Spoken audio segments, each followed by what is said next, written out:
ओम विघ्नेश्वराय वरदाय सुरप्रियाय लंबोदराय सकलाय जगद्दिताय नागायनाय सुतयज्ञ विभूषिताय गौरीसुताय गणनाथ नमो नमस्ते। या श्री स्वयं सुखितिनां भवने स्वलक्ष्मी पापात्मनां कृतिदयां हृदये सुबुद्धि श्रद्धा सदां कुलजन प्रभवस्य लज्जा तां त्वां नतास्म परिपालय देवी विश्वम। नमस्कार, स्वागत है आपका आचार्य वाणी में। मैं आचार्य डॉक्टर विक्रमादित्य आपके साथ हूँ। और ग्रह नक्षत्रों का प्रभाव सितंबर के महीने में कुंभ राशि वालों के लिए किस प्रकार का रहेगा वो उनको समझ लेना चाहिए। देखिए, कुंभ राशि वालों, इन दिनों आपके 7.5 चल रही है, विशेष तौर पे आपको समझना चाहिए। और बाई चांस सितंबर के प्रथम काल में बड़ा विशेष योग बनने वाला है, जो हम आपको बताने वाले हैं। शायद आपने इसके बारे में कभी पहले सुना ही ना हो। एक छोटा उपाय है जो गणेश चतुर्थी के दिन यदि आप कर लें तो आपके शनि अनुकूल हो जाएंगे आपके लिए बहुत बढ़िया तरीके से। हम आपके समक्ष बताने वाले हैं वो रहस्य भी आज इस वीडियो के माध्यम से। सितंबर का आरंभ काल आपके लिए बहुत विशेष रहने वाला है। कई ग्रहों का परिवर्तन का योग बनने वाला है। बुध परिवर्तन की तरफ जाने वाले हैं और ये बुध का परिवर्तन बहुत विशेष आपके लिए रहेगा। बुध का परिवर्तन आपकी चीज़ों को ऑर्गेनाइज करने की तरफ ले जाएगा। और समझें सिलसिलेवार तरीके से ग्रह नक्षत्रों का प्रभाव किस प्रकार से है आपके लिए। 1 सितंबर की यदि हम बात करें तो रविवार का दिन है, चतुर्दशी तिथि है। और ग्रह नक्षत्रों के दृष्टिकोण से समय थोड़ा भारी दिखाई देता है। स्वास्थ्य का ध्यान रखने की ज़रूरत है। चंद्रमा 6ठे भाव में चल रहे हैं आपके, और ये कहीं ना कहीं थोड़ा सा बुध के साथ बैठकर कहीं ना कहीं थोड़ा कष्ट देते दिखाई दे रहे हैं। एंजाइटी ना बढ़ाएं, अन्य शांत होकर काम करने का प्रयास करें, सबसे ज़रूरी है। अच्छा रहेगा कि थोड़ा सूर्य को जल दें। सूर्य आपके लिए बहुत प्रबल है इस वक्त। गायत्री का पाठ करें। और अश्लेषा और मघा नक्षत्र इस दिन विद्यमान है, जो मूल के अंतर्गत आते हैं। तो जो उनका जन्म हो उनका मूल शांति अवश्य करानी चाहिए, इस बात का ध्यान रखें। 2 तारीख की यदि हम बात करें, सोमवार का अवसर, और उस दिन बहुत विशेष दिन है। ग्रह नक्षत्रों का प्रभाव भी अच्छा है। सिंह राशि में चंद्रमा प्रवेश कर रहे हैं और सिंह राशि आपके 7वें भाव में विराजमान है। तो हम बता रहे हैं कुंभ राशि के बारे में। सूर्य के साथ योग जो बन रहा है चंद्रमा का, ये बहुत सुंदर रहेगा आपके लिए। आपका तेज और शीतलता दोनों प्राप्त करने के योग बन सकते हैं। बहुत सुंदर आपके लिए लाभ के योग बनते दिखाई देंगे। ग्रह नक्षत्रों के दृष्टिकोण से इस समय आपका समय अनुकूल बनता दिखाई दे रहा है। पुण्यों को जगाने का समय है। सोमवती अमावस्या का योग बना है, जो पांडवों के जीवन में एक बार भी नहीं आई थी। हमारे इस कलयुग के अंदर तो बार बार आती हैं। और कहा जाता है कि इस सोमवती अमावस्या के पुण्य के समय पर हमें तीर्थ जल में स्नान करने के उपरांत पितरों के निमित्त तर्पण करना चाहिए। उससे पितृ ऋण की निवृत्ति हो जाती है, कष्टों को दूर करने के योग बन जाते हैं। तो आपकी राशि के अनुसार तो इस बार समझ में 7.5 चली रही है आपकी, तो आपको तो पुण्यों की बहुत ज़रूरत है। कोशिश करें पुण्य कार्य ज़्यादा से ज़्यादा करने का प्रयास करें, वो आपके लिए अच्छा रहेगा। और देखिए, इन दिनों शनि की 7.5 करने के कारण से महामृत्युंजय मंत्र का जब भी आपको कराते रहना चाहिए। शनि का स्तोत्र पाठ भी करते रहना चाहिए, क्योंकि शनि महाराज कहीं ना कहीं झटका दे सकते हैं। वक्र स्थिति में है आपकी राशि के अनुसार से। बात कर लेते हैं 3 तारीख की, मंगलवार का अवसर, अमावस्या तिथि है इस दिन। भौमवती अमावस्या का योग बन गया। देखिए, अमावस्या सोमवार को भी थी और मंगलवार को भी 3 घड़ी के आसपास की है। 3 घड़ी 20 पल के आसपास की, 1.5 घंटा सूर्योदय के बाद रहेगी। और ये तिथि बड़ी विशेष है। मंगल यदि हम बात करें, इन दिनों परिवर्तन का योग बना चुके हैं कुछ दिन पहले, और ये परिवर्तन करके आपकी राशि के अनुसार से बुद्धि वाले भाव में विराजमान हो गए, लेकिन कमज़ोर हैं थोड़े से। यहाँ आके मंगल बहुत आगे बढ़ाने के योग बनाते हैं, लेकिन कमज़ोर अवस्था में। क्यों? क्योंकि कर्क में जाके वो नीच के हो जाएंगे, इससे एक राशि पहले है। तो ऐसे में आपको विशेष उपाय करने की ज़रूरत है। हमने कुछ दिन पहले एक वीडियो बनाया था जिसके अंदर बताया था कि 26 अगस्त से लेकर 20 अक्टूबर तक मंगल का ये परिवर्तन जो है क्या कुछ करेगा आपके लिए। तो उसमें बहुत सारे उपाय बताए भी थे। उसमें ये उपाय रह गया, तो जो आज हम बताने जा रहे हैं आपको, कि मंगलवार और अमावस्या का योग बनने के कारण से बहुत सुंदर बन रहा है। मंगल के दोषों को हरने के लिए सुंदरकांड का पाठ कीजिए, हनुमान जी को चोला चढ़ाइए। ये सुंदर उपाय है, अवश्य करने का प्रयास कीजिए। इससे कष्ट निवृत्ति होगी और मंगल का पूरा दोष जो आगे आने वाले समय में है उससे निवृत्ति का योग बन सकता है आपके लिए। अच्छा रहेगा। हमने भी विवेकानंद योगाश्रम में इस सुंदर योग पर सुंदरकांड का पाठ रखा है, हनुमान चालीसा का पाठ रखा है, मंगल के ग्रह के निमित्त यज्ञ रखा है, भंडारा रखा है। आप भी सम्मिलित हो सकते हैं। शाम को 6 बजे से कार्यक्रम रहेगा। स्थान आरक्षित करने के लिए फ़ोन पर संपर्क साध सकते हैं। 4 तारीख का अवसर, बुधवार का तिथि, प्रतिपदा तिथि है। भाद्रपद मास के शुक्ल पक्ष का आरंभ हो रहा है और बहुत अद्भुत तिथि है। साल में एक बार ही ये योग बनता है, जो हम बताएंगे भी आपको। ग्रह नक्षत्रों के दृष्टिकोण समझें, कन्या राशि में चले जाएंगे चंद्रमा, जो करीब करीब 9:55 पर जाएंगे। सिंह राशि में चले जाएंगे बुध, जो आपके करीब करीब 11:22 के आसपास जाएंगे। ये दोनों ग्रहों का परिवर्तन जो होने जा रहा है, ये आपके लिए बहुत विशेष रहेगा। ये इसलिए विशेष रहेगा क्योंकि गज के स्त्री योग का निर्माण और चंद्रमा और का शुक्र के साथ केतु के साथ योग जो बनेगा, ये आपके लिए कहीं ना कहीं लाभ के योग प्रशस्त करता दिखाई दे रहा है। बुध भी परिवर्तन की तरफ सूर्य के साथ जा रहे हैं, ये भी आपके लिए बहुत उपयोगी रहेगा। चीज़ों को आपके लिए पॉजिटिव दिखाई देगा, चीज़ों को ऑर्गेनाइज करने की शक्ति आपके अंदर बनती दिखाई देगी। तो ओवरऑल समय आपके लिए अच्छा दिखाई दे रहा है। ये 2-3 दिन का समय चंद्रमा के दृष्टिकोण से तो बहुत अच्छा दिखाई दे रहा है। बहुत महत्वपूर्ण कार्य को पूर्ण करने का आपको प्रयास करना चाहिए। चंद्र दर्शन इस दिन बड़ा अद्भुत है। कहा जाता है, जैसे हमने कहा आपको, कि ये बहुत महत्वपूर्ण दिवस है, साल में एक बार ही आता है। यही वो चांद है जो शाम के समय दूज के दिन दिखाई देता है, क्योंकि इस दिन शाम के समय द्वितीया आ जाएगी, इसलिए दूज का चांद बन गया। थोड़ी देर के लिए चांद निकलेगा, एक पतला सा धागे की तरह बहुत सुंदर शंगी के समान चंद्रमा निकलेंगे, और वो विशेष तौर पर आप समझें ये जो दिखेंगे यही चंद्रमा है जो भगवान शिव अपने मस्तक पर धारण करते हैं। ये कलंक से निवृत्ति देता है, मन को शांत करता है, शीतल करता है, और साथ साथ आपके शौर्य को भी बढ़ाता है और आपकी कीर्ति को भी वृद्धि करता है। इस दिन चंद्र दर्शन देखने से कहा जाता है कलंक के दोष भी निवृत्त हो जाते हैं। कभी गलती से कोई दोष लग गया हो, कलंक हट ना रहा हो, और आप उसको इस चांद को देखकर यदि गौ पूजन कर ले और साथ साथ माता पिता का आशीर्वाद, गुरुजन का आशीर्वाद ले लें, तो कैसा भी दोष हो उससे निवृत्ति का योग बन जाता है। 2 दिन बाद कलंक चतुर्थी आने वाली है। चांद का दर्शन देखने का दोष लगता है उस दिन, यदि ये पहले देख लोगे तो वो दोष नहीं लगेगा। 5 तारीख की हम बात कर रहे हैं, बुधवार बृहस्पतिवार का अवसर, द्वितीया तिथि है, और ग्रह नक्षत्र हमने आपको बताया 2-3 दिन बहुत सुंदर चल रहे हैं आपके लिए। चंद्रमा का संबंध शुक्र के साथ, केतु के साथ, बृहस्पति से दृष्टि होकर पड़ रहा है, आपके पॉजिटिव रिजल्ट्स लाने के लिए दिन दिखाई देता है। लेकिन शनि से ध्यान रखना, शनि जो हैं वो विशेष तौर पर वक्री होकर चल रहे हैं, वही कष्ट का योग बना रहे हैं। वक्री हैं, आपकी सोच को निकलने नहीं दे रहे हैं। 7:30 को सोच को बदलने का प्रयास करें तो अच्छा ये रहेगा कि अपने माथे पर तिलक लगाएं, बृहस्पति का पूजन करें, गुरुजन से आशीर्वाद लें। अपने गुरुजन का आशीर्वाद लेकर कार्य करोगे तो सही से पॉजिटिव डायरेक्शन मिल सकती है, क्योंकि शनि पॉजिटिव डायरेक्शन देने नहीं दे रहे हैं आपको, थोड़ा सा जिद्दी आलसी बनाते दिखाई दे रहे हैं आपको। 6 तारीख की यदि हम बात कर लेते हैं, शुक्रवार का अवसर, तृतीया तिथि, और तुला राशि में चंद्रमा का परिवर्तन का योग बनेगा रात्रि के समय। वो आपके लिए बहुत अनुकूल रहेगा, बहुत बढ़िया रहेगा, धर्म का उदय करने के योग बनाएगा। लेकिन वराह जयंती है इस दिन, वराह जयंती है, तो कहा जाता है कि भगवान विष्णु का स्तवन करने का, शालिग्राम जी का पूजन करके उनका चरणामृत ग्रहण करें। इस धरा के कष्ट उन्होंने दूर कर दिए थे, आपके कष्ट भी दूर करने के योग बनेंगे। 7 तारीख का अवसर जो है बहुत ही विशेष है, शनिवार और चतुर्थी का योग। गणेश चतुर्थी के दिन शनिवार का योग बन गया। हमने कार्यक्रम के आरंभ में इसी की आपको एक छोटी सी जानकारी देने का प्रयास किया था। लोगों को पता नहीं है शायद, शनि का संबंध और गणेश जी का संबंध बहुत विशेष होता है। सबसे पहले तो गणेश चतुर्थी की बहुत बहुत शुभकामनाएं उस दिन के लिए आपको। इस दिन विशेष तौर पर कहा जाता है शनिवार के दिन योग बन गया, और आपकी राशि के अनुसार से हम बात करें कुंभ राशि वालों के लिए तो 7:30 का मध्यकाल चल रहा है आपके ऊपर। और कहा जाता है कि शनि का और गणेश जी का संबंध बड़ा विशेष है। जब भगवान गणेश की उत्पत्ति हुई तो संपूर्ण देवता उनके दर्शन करने के लिए पहुँचते हैं।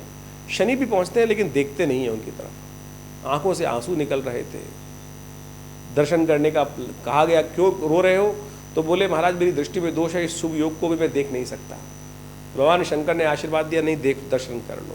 लेकिन योग ऐसा बना कि शनि की दृष्टि के कारण से कालांतर में भगवान की गणेश पर भी प्रहार हुआ है, और जो कथा है आपको सबको पता ही है। लेकिन कहा जाता है कि एक परंपरा आरंभ हुई कि जो शनि को प्रसन्न करने के लिए गणेश जी पर सिंदूर चढ़ाएगा उनके समस्त शनि कष्ट हर लेंगे। तो ये विशेष समझ लीजिए, 7:30 चल रही है आपकी, और शनि इसमें वक्री भी चल रहे हैं। तो इस दिन शुभ तिथि में गणेश जी की मूर्ति पर सिंदूर अर्पित करने का प्रयास करें, कष्ट दूर होंगे, भगवान की कृपा प्राप्त होगी और कष्टों को दूर करने का योग बनेगा। ये ग्रह नक्षत्रों का प्रभाव है। कथाएं बहुत श्रेष्ठ हैं भारतीय संस्कृति में, जो पौराणिक मत में बताई गई हैं, उनको अवश्य समझने का प्रयास करना चाहिए। इस दिन चंद दर्शन निषेध है। भगवान शंकृष्ण ने भी दर्शन कर लिए थे चांद को, चौथ के चांद को, बिल्कुल त्याग देना चाहिए, नहीं तो कलंक छूटता नहीं है। अब देख लें गलती से तो क्या करें, उसकी निवृत्ति का भी रास्ता है।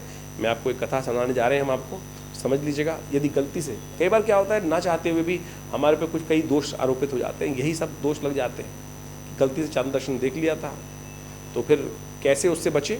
तो उसके लिए कथा शास्त्र में वर्णित है। कहा जाता है इस कथा का पुण्य ऐसा है कि यदि गलती से चांद देख भी लिया और उसको इस कथा को सुन लेंगे तो उस दोष से निवृत्ति हो जाएगी। तो भारतीय संस्कृति में आप समझें कि जितनी भी बातें वर्णित की गई हैं वो कहीं ना कहीं पौराणिक मतों से उसको जोड़ने का प्रयास किया गया, और पौराणिक मत के अनुसार से उस कथा का बड़ा वैज्ञानिक महत्व भी है। अब भगवान कृष्ण ने भी चौथ के चांद को देखा था, उन पर भी एक चोरी का दोष लगा। जो कथा बड़ी प्रचलित है शास्त्र के अनुसार से। और कहा जाता है इसका बड़ा महत्व इसलिए है कि हम सब लोग भी जीवन में रहते हैं और हम सब लोग भी कई बार गलती से उस चांद के दर्शन हो जाते हैं, चौथ के चांद के दर्शन। शास्त्र कहता है कि चौथ का चांद बिल्कुल किसी बुद्धिमान व्यक्ति को हमेशा त्यागना चाहिए, नहीं तो अननेसेसरी जीवन में कलंक लगने के अवसर बन जाते हैं। जैसा हमने कहा, भगवान कृष्ण ने भी दर्शन किया और वो भी नहीं बच पाए उस कलंक से। शास्त्र में कथा आती है, अब इस कलंक से बचने का तरीका क्या है। एक तो बड़ा बढ़िया तरीका ये है कि दूज के चांद को देख लिया जाए। इसी महीने में जो दूज का चांद दिखाई देता है उसको दर्शन कर लेने से फिर चौथ के चांद का दोष नहीं लगता। एक कथा और है, अब चंद दर्शन कर लिया, दूज का चांद देखा नहीं था तो क्या करें।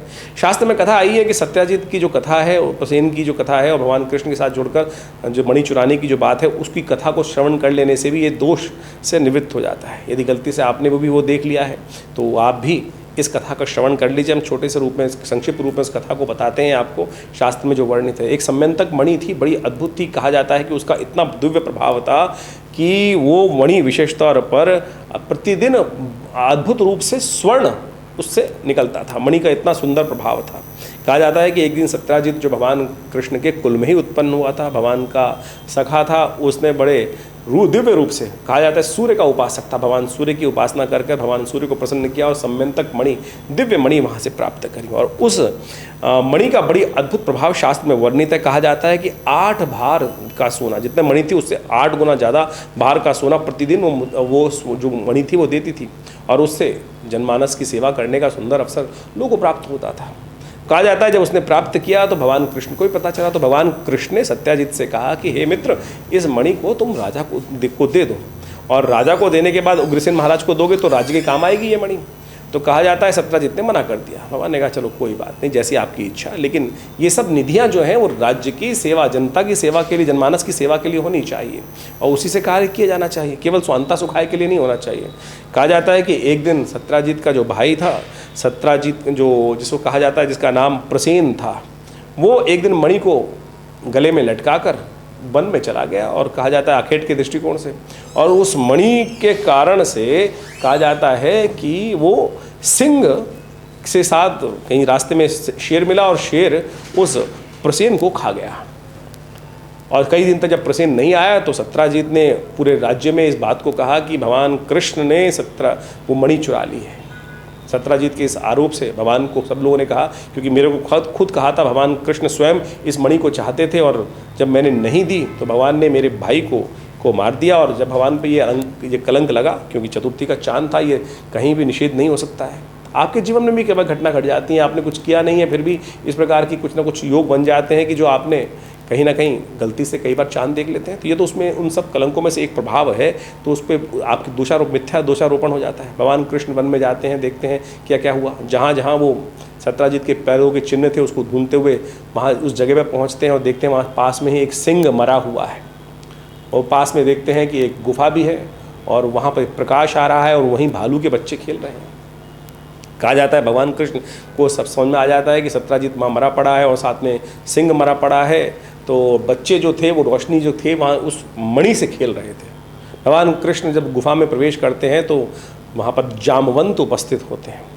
जामवंत भगवान को पहचान नहीं पाते, कई दिन तक भगवान का युद्ध चलता है और उसके बाद जब जामवंत भगवान को पहचानते हैं और हार जाते हैं जामवंत भगवान से, तब कहा जाता है कि अपनी पुत्री का विवाह भी भगवान को समर्पित कर देते हैं और मणि भी दे देते हैं भगवान को। वो मणि लाकर वापस वो सत्याजित को देते हैं और पूरा आख्यान बताते हैं कि किस प्रकार से प्रसेन को सिंह खा गया और सिंह को जामवंत ने मार दिया। जिस प्रकार से सत्याजित को पूरी बात समझ में आती है और वो फिर इस प्रकार की कथा है। कहा जाता है इस कथा का श्रवण कर लेने से इस पूरे जो मिथ्या दोष लगने के योग बन जाते हैं वो दोष नहीं लगता। लेकिन सबसे बड़ी बात यह है कि हम चांद को देखें ही ना, उससे बचने के, इसलिए भारतीय संस्कृति में इस दिन को पत्थर चौथ भी कहा जाता है। पुराने ज़माने में तो कथा ऐसी बताई जाती हैं, हमारे पिताजी के द्वारा ये बताया जाता था, बहुत पुरानी कथा भी, इस दिन लोग पत्थर मारते थे शाम के समय पे बाहर, जिससे कोई निकले ही ना।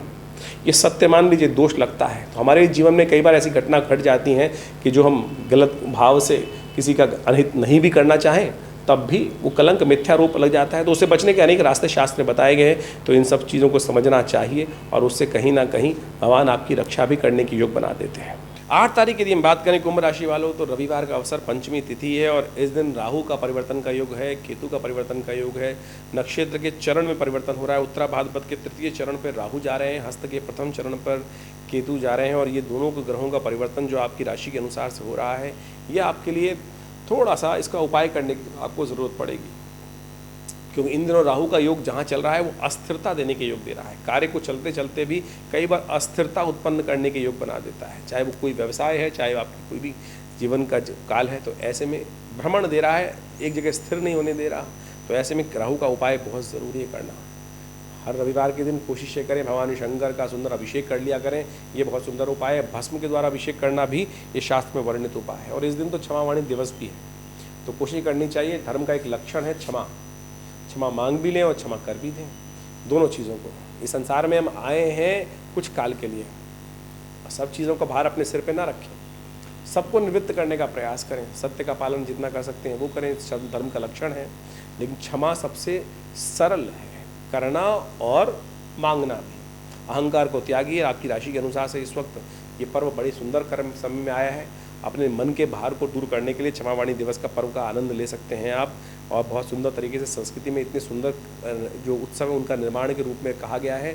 ये केवल उत्सव नहीं है, ये वास्तविक तौर पर जीवन का सिद्धांत भी समझाते हैं आपको। 9 तारीख यदि हम बात करें तो सोमवार का अवसर, षष्ठी तिथि और इस दिन सूर्य षष्ठी है, बलदाऊ छठ है और चंद्रमा परिवर्तन का योग बना रहे हैं। गज केसरी योग का निर्माण होगा, बृहस्पति के साथ वृश्चिक राशि में चले जाएंगे चंद्रमा और ये आपके लिए सफलता विजय के योग बनाएंगे। लेकिन क्या है, चंद्रमा थोड़े कमज़ोर है, चंद्रमा को शक्ति दे दीजिए। बलदाऊ छठ है इस दिन, तो छोटे बच्चों को दूध का दान करें, शिव का दूध से अभिषेक करें। सोमवार भी पड़ रहा है, सूर्य षष्ठी है तो सूर्य को अर्घ्य दे सकते हैं दूध के द्वारा। ये सब उपाय करेंगे, शास्त्रों को वर्णित है, अवश्य कल्याण के योग बनेंगे। 10 तारीख की हम बात करें, मंगलवार का अवसर, सप्तमी तिथि और ये ग्रह नक्षत्रों के दृष्टिकोण से आपके लिए ओवरऑल अनुकूल दिखाई देती है। लेकिन मंगल को थोड़ी ताकत की ज़रूरत है, क्योंकि जैसा हमने पहले भी बताया आपको, मंगल इन दिनों जहाँ चल रहे हैं वो थोड़े से आगे जाके कमज़ोर हो जाएंगे। तो ऐसे में ग्रह की स्थिति थोड़ी कमज़ोर है, तो थोड़ा उसको शक्ति देने का प्रयास करें, हनुमान जी का स्तवन कर लें, बाकी ग्रह अनुकूल हैं, लाभ होगा। ग्रहों का जो प्रभाव है वो बड़ा विचित्र है, इन सब प्रभावों को हमें समझना चाहिए। पंचांग के दृष्टिकोण से जो तिथि, मुहूर्त, वार इत्यादि सब आते हैं, ये कहीं ना कहीं बड़ा महत्व विशेष रखते हैं और इन सब का जुड़ाव कहीं ना कहीं कथाओं के माध्यम से भारतीय ऋषि मुनियों ने पौराणिक कथाओं के साथ जोड़कर, वेद के साथ जोड़कर, उपनिषदों के साथ जोड़कर उनका संबंध स्थापित किया। चाहे वो कोई जयंती आ रही है, चाहे कोई उत्सव आ रहा है, इन सबको हमें समझने का प्रयास करना चाहिए। मैंने आपको कई बार पहले ही समझाने का प्रयास किया है, पंचांग के साथ ज्योतिष को वास्तविक तौर पर आध्यात्मिक दृष्टिकोण से ही देखने की आवश्यकता है। अध्यात्म ज्योतिष को यदि कहा जाता है कि वेद का अंग है, लेकिन कुछ लोग तथाकथित तौर पर ज्योतिष को ऐसे उपस्थित करने का प्रयास करते हैं कि उसका अध्यात्म से कोई लेना देना नहीं है। समस्त ज्योतिष के ग्रह नक्षत्रों की जो कथाओं के रूप में हमारे शास्त्रों में वर्णन किया गया, पुराणों इत्यादि में, वो मुझको और आपको समझाने के लिए ही किया जा रहा है। और इन कथाओं के माध्यम से हमें जीवन के रहस्य समझ में आते हैं और साथ साथ वो उसका निवारण करने का मार्ग भी मिलता है। जो प्राचीन कालों में, प्राकालों में जो स्थितियाँ घटनी, ग्रह नक्षत्रों के योग बने, उससे जो संकट उत्पन्न हुए, जैसे इस एपिसोड के अंदर हमने आपको विशेष तौर पर बताया कि जिस प्रकार से भगवान कृष्ण पर मणि चुराने का आरोप लग गया था और कैसे उससे उन्होंने बचा और कैसे मैं और आप अपने जीवन के कष्टों को दूर कर सकते हैं। तो इन सब उपायों को हमें समझने का प्रयास करना चाहिए और उसके लिए पुराणों को अध्ययन, शास्त्रों का अध्ययन बहुत आवश्यक है। हमने प्रयास किया है कि अपने इस चैनल के माध्यम से हम आपके साथ भारतीय संस्कृति का परम वैज्ञानिक स्वरूप उपस्थित कर सकें और अनेक उपायों को हम पौराणिक मत से ही आपके समक्ष रखने का प्रयास करते हैं। जो शास्त्र में वर्णित उपाय है ना, वो ऐसे दिव्य हैं कि बड़ी आसानी से आप करेंगे तो आपको लाभ प्राप्त होगा। हम फंस जाते हैं पता नहीं कितने लाखों रुपए खर्च करने के चक्कर में। कोई आपको अंगूठी पहनाने के चक्कर में फंसा देता है, कोई कुछ और करने के चक्कर में फंसा देता है। तो प्रयास करें ज्योतिष को सरल रूप से अपने जीवन में उतारने का प्रयास करें, ज्योतिष बहुत सरल रूप से समझने का प्रयास करें। बहुत सारे लोग हम अपनी तरफ से सरलता के रूप में उपस्थित करने का प्रयास तो करते ही हैं, साथ साथ अध्यात्म को अपने साथ जोड़ें। देखिए पुरानी कहावत है, आए थे हरि भजन को ओटन लगे कपास। बड़ी विचित्रता है हमारे जीवन में कि हम आए थे इस लक्ष्य को, यानी इस पूरा जीवन की जो पद्धति है वो बड़ी विचित्र है। हम आए किस कार्य के लिए? उस परमात्मा को साधने के लिए मनुष्य जन्म प्राप्त किया, लेकिन इस संसार की माया में उपस्थित होकर यहीं को फंस जाते हैं और उस वास्तविक लक्ष्य से भटक जाते हैं। तो ज्योतिष को इस बात से समझने का प्रयास करें, कष्ट भी निवारण हो, जीवन में सुख का पदार्पण भी हो और साथ साथ वो जो कष्टों को दूर करने के लिए जो उपाय हो वो शास्त्रोक्त हो, जो कहीं मति भ्रम न उत्पन्न करें। लेकिन आज ऐसे ऐसे उपाय जिनको सुनकर भी शर्म आ जाए, लोग ऐसी उपाय करने का प्रयास करते हैं, कथाओं को इस तरह से उपस्थित करने का प्रयास करते हैं कि अध्यात्म का उससे कोई लेना देना ही नहीं है। तो हम अपने इस आश्रम के माध्यम से, अपने विवेकानंद योगाश्रम के माध्यम से आपके समक्ष इन ज्योतिष की विभिन्न विधाओं को आपके समक्ष उपस्थित करने का जो प्रयास करें, उन सबको आप समझेंगे तो अच्छा रहेगा। दिल्ली में विवेकानंद योगाश्रम के माध्यम से ये सब विभिन्न कार्यक्रम समय समय पर चलते रहते हैं और अभी आने वाले समय में महालक्ष्मी व्रत आरंभ हो रहे हैं। ये महालक्ष्मी व्रत अद्भुत हैं। उनको यदि जीवन में कोई चमत्कार देखना चाहता है तो इन महालक्ष्मी व्रतों को जो अगले हम अपने एपिसोड के माध्यम से आपके समक्ष रखेंगे, उन विधानों को समझकर यदि आपने महालक्ष्मी के उस व्रत को विधि रूप से कर मुख्य मंत्र जप करके कर लिया तो आप समझिएगा जीवन में अद्भुत रूप से कल्याण का अवसर, आपके कष्टों को दूर करने का सुंदर अवसर आपको प्राप्त हो सकता है।